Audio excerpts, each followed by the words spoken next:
Atas petunjuk penyelamat kita dan menurut ajaran ilahi, maka beranilah kita bernyanyi. Bapa kami yang ada di surga, dimuliakanlah namamu. Saudara-saudara terkasih, selamat pagi. Salam jumpa lagi dalam Sabda Siap Saji, Rabu 13 Oktober 2021, hari biasa pekan ke-28.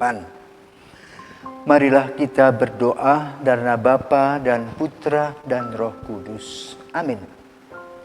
Bapa yang Maha Pengasih dan Penyayang, kami mengucap syukur kepadamu untuk hidup yang telah Engkau berikan kepada kami. Jadikanlah kami orang yang menyesuaikan hidup dengan kehendak hati-Mu, dan ajarilah kami memanggul beban cinta kasih karena Yesus jalan kehidupan kami. Sebab Dialah Tuhan dan pengantara kami kini dan sepanjang masa. Amin.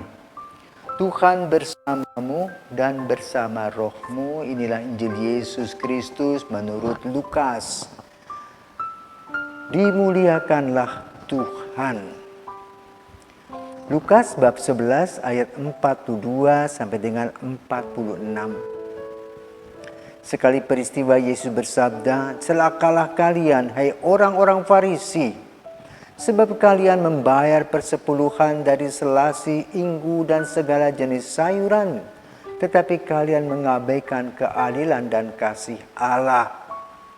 Yang satu harus dilakukan dan yang lain jangan diabaikan. Celakalah kalian, hai orang-orang Farisi, sebab kalian suka duduk di tempat terdepan di rumah ibadat dan suka menerima penghormatan di pasar. Celakalah kalian, sebab kalian seperti kubur yang tidak memakai tanda. Orang-orang yang berjalan di atasnya tidak mengetahuinya." Seorang ahli Taurat menjawab, "Guru, dengan berkata demikian, engkau menghina kami juga." Tetapi Yesus berkata lagi, "Celakalah kalian juga, hai ahli-ahli Taurat, sebab kalian meletakkan beban-beban yang tak terpikul pada orang, tetapi kalian sendiri tidak menyentuh beban itu dengan satu jari pun."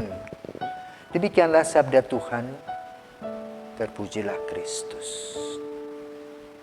Wah, kalau mendengar kata-kata Yesus celaka, celaka, celaka, pasti orang berhadapan dengan Yesus mulutnya seperti ikan mujair. Kita biasanya secara psikologis suka dipuji, bukan? Tetapi ini adalah sebuah pelajaran. Karena apa? Yesus itu seorang guru yang bijaksana, yang menggunakan tahapan-tahapan. Ketika orang menangkap dengan perumpamaan, halus dia bercerita tentang kehalusan budi. Contoh misalnya tentang orang Samaria yang baik hati. Bagaimana Yesus menyindir para imam dan juga orang-orang Yahudi sendiri. Karena apa? Yang menolong si celaka tadi, orang Samaria yang dianggap tidak ada apa-apanya. Ini sebuah perumpamaan tetapi sebetulnya menyindir. Tapi ada orang yang bisa menangkap. Namun ada juga yang dablek. Nah, orang dablek inilah hari ini disampaikan oleh Yesus to the point. Mengapa? Karena Yesus melihat sebuah sikap orang-orang Farisi dan juga ahli kitab. Sikap mana yang muncul? Muncul sebagai seorang yang sombong, merasa diri dipilih oleh Tuhan. Sama seperti ciptaan pertama manusia yang sebagai citra Allah yang diberikan oleh Tuhan kekuasaan untuk menguasai dunia ini, yaitu Adam dan Hawa. Dengan kesombongan mereka jatuh, merasa diri seolah-olah sama dengan Tuhan. Karena itu sebelum jatuh, Yesus segera memberikan tanda lampu merah. Kenapa? Sayang pada orang-orang yang akan terjerumus. Kesombongan dilawan dengan rendah hati. Kedatangan Yesus solider, Allah yang menjadi manusia. Tapi kita yang dipilih oleh Tuhan, seolah-olah kita adalah burung merak. Seolah-olah tidak ada orang lain yang lebih hebat dari kita. Kita merasa diri sebagai seorang yang sempurna. Maka Yesus menyindir para ahli kitab, suka show dengan pakaiannya, ya, tergusapa basa-basi. Kedua, sampaikan bahwa kita juga tamak.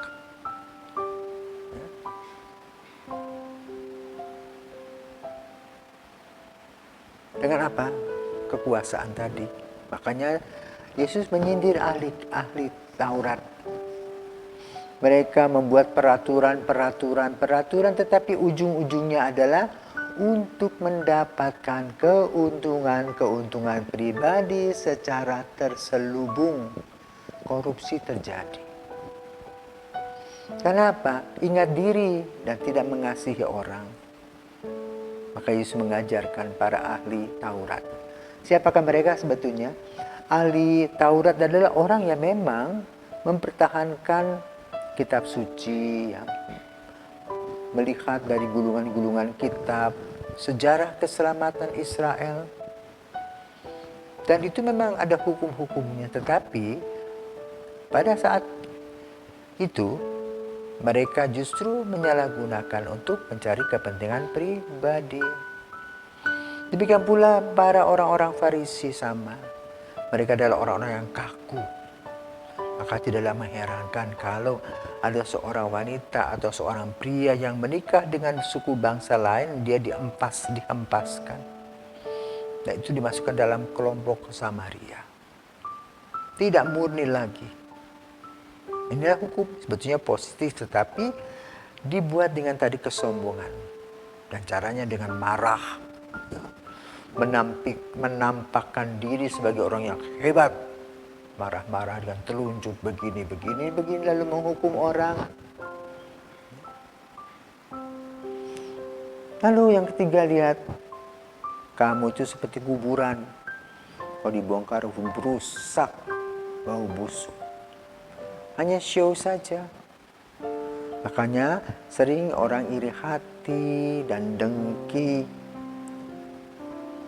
Serta melihat orang dengan kacamata yang penuh dengan nafsu. Nah, hal itu tidak dibenarkan. Karena mereka mau gue. Kita pernah ingat dalam perjanjian lama kisah tentang Susana. Di mana dua opa senang dengan wanita ini, suka ngintip dia mandi. Nah, lalu mereka menjatuhkan perempuan ini. Dan Tuhan tidak tinggal diam. Maka penghakiman terjadi, dua opa tadi dihukum karena yang satu dikatakan di bawah pohon bambu, satu lagi di bawah pohon cendana. Bohong. Kenapa? Tidak bisa menguasai hawa nafsu. Kan saudaraku terkasih, pada hari ini kita diajak untuk merenungkan dan merefleksikan dari kata-kata celaka menjadi kata-kata berkat. Koreksi yang Yesus sampaikan kepada para ahli kitab dan orang-orang Farisi bukan untuk membiarkan mereka jatuh terjerumus, justru Yesus melihat mereka sudah ada di pinggir jurang dan dikembalikan. supaya mereka sadar bahwa kesombongan itu tidak ada artinya. Ketamakan boleh mengatakan, boleh orang mengumpulkan banyak harta, nanti kalau mati tidak dibawa satu pun. Boleh marah kepada orang, tetapi bukan marah emosional, tetapi secara edukasional. Iri hati, dengki untuk apa? Maka sering orang membicarakan, membuat nyinyiran-nyinyiran, hoax untuk menjatuhkan orang. Demikian pula hawa nafsu atau percabulan dan kemalasan merupakan bagian dari kehidupan manusia yang perlu diberantas. Apa yang perlu? Ada 7 hal yang positif yang perlu kita perhatikan dalam satu nilai. 1. Rendah hati. Kerendahan hati kita bisa lihat dari Ibu Maria, di mana kita merayakan pada bulan ini, bulan Rosario. Aku ini hamba Tuhan, jadilah padaku menurut perkataanmu. Kedua, kita melihat dari Santo Yosef. Malaikat mengatakan, Yosef, Maria adalah seorang yang begini begitu, yang positif. Dia mengandung Yesus Putra Allah. Maka dia mengurungkan niatnya untuk meninggalkan Maria. Ketika Yesus mewartakan kabar gembira dan diundang ke perkawinan di Kana, Maria hadir di sana. Dengan penuh kasih Maria berkeliling melihat persiapan mereka apakah sudah lengkap atau tidak. Ternyata Maria melihat, mereka kekurangan anggur. Dengan penuh kasih Maria menyampaikan kepada Yesus. Dan Yesus membuatnya.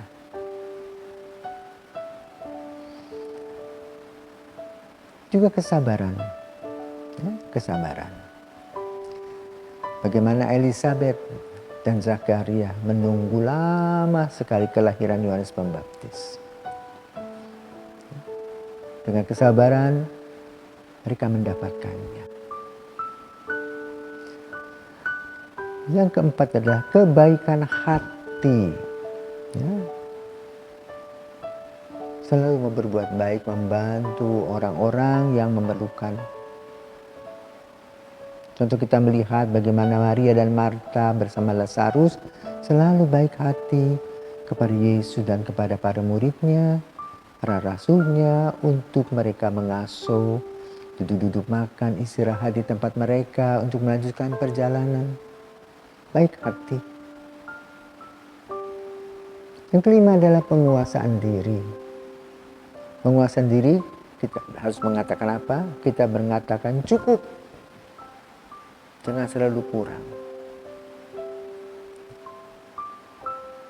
Dan hal itu terjadi dalam diri orang-orang yang dipilih dan dipanggil oleh Tuhan secara khusus.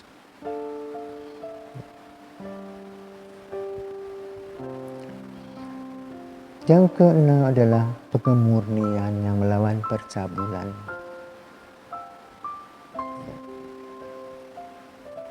Bagaimana para rasul, khusus Santo Paulus, dibantu oleh ibu-ibu mewartakan kabar gembira dan tidak ada gosipnya sampai hari ini.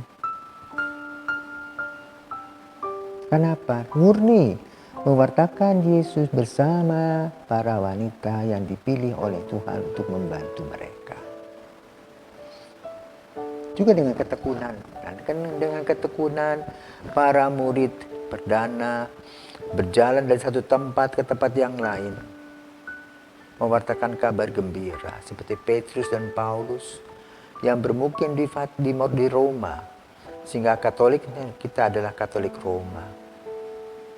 Dengan tekun mereka melaksanakan imannya.